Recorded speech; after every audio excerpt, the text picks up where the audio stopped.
Hi, everybody. Today I'm going to be giving you some more information on historical context for American-born Chinese.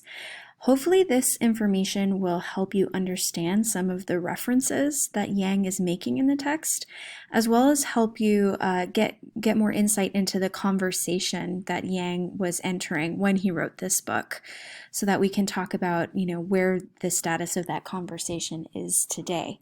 It's always interesting teaching this book because, we live in 2020 in the Bay Area, and not to say that racism is over, but the world we inhabit is very different from the world that our main character is inhabiting, and the world as it looked not too long ago. So I'm going to start off with some information about the turn of the century, the turn of the 20th century.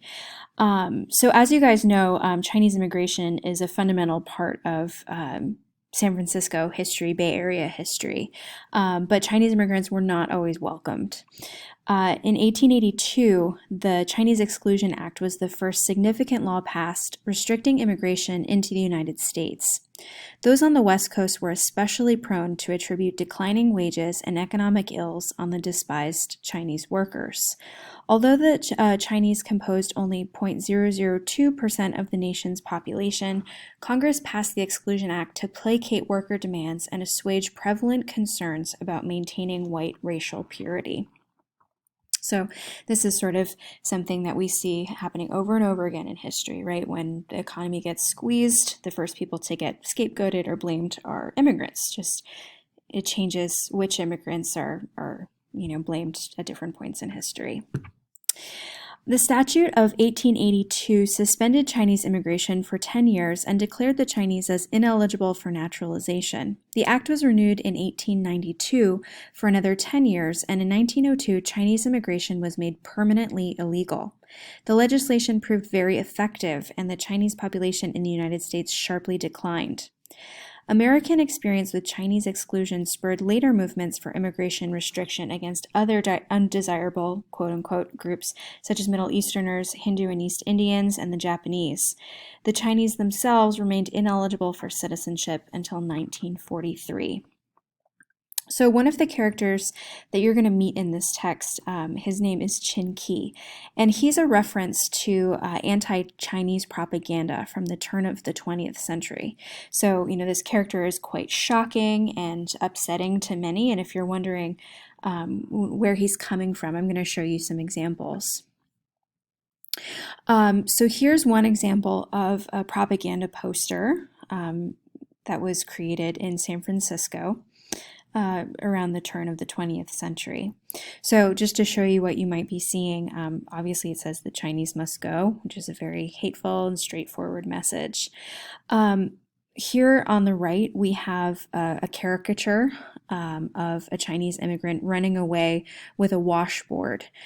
Chinese immigrants in the San Francisco area during that time were involved in a couple of different trades, laundry being one of them. A lot of them made their living washing the clothes of miners, gold miners, all the people who came to California during the gold rush.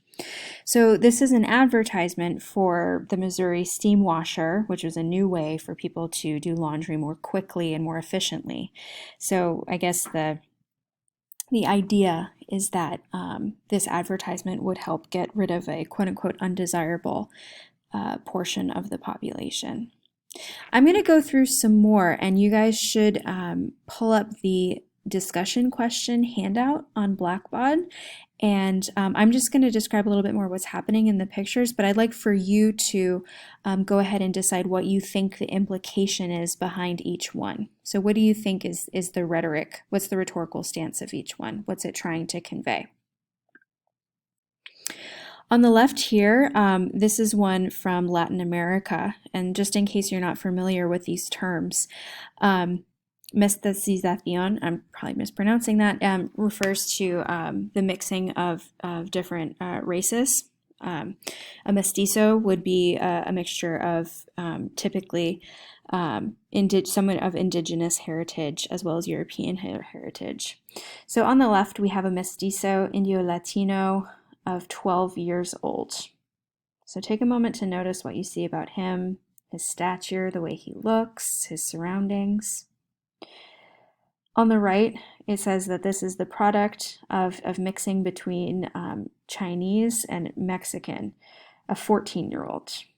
So notice what you see about his looks, his stature, his surroundings, and take some notes about what you think the implication of this is. On the right, here we have another advertisement for rat poison. It says that this product clears out rats, mice, bedbugs, flies, and roaches, and that they must go.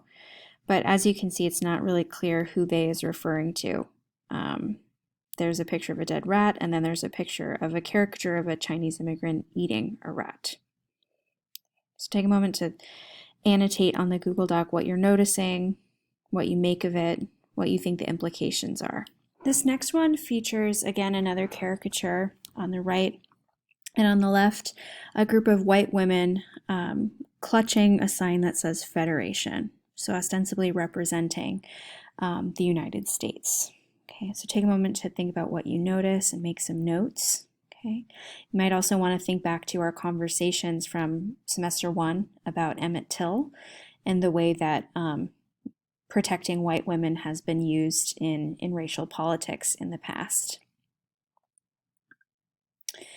And last but not least, we have another one, again, with what's starting to look like a familiar caricature of a Chinese immigrant who is a evil-looking octopus, whose various tentacles are labeled with immorality, opium, Fantan, which was a gambling game, bribery, customs robbery, cheap labor, Pakapu, which I think was another gambling term.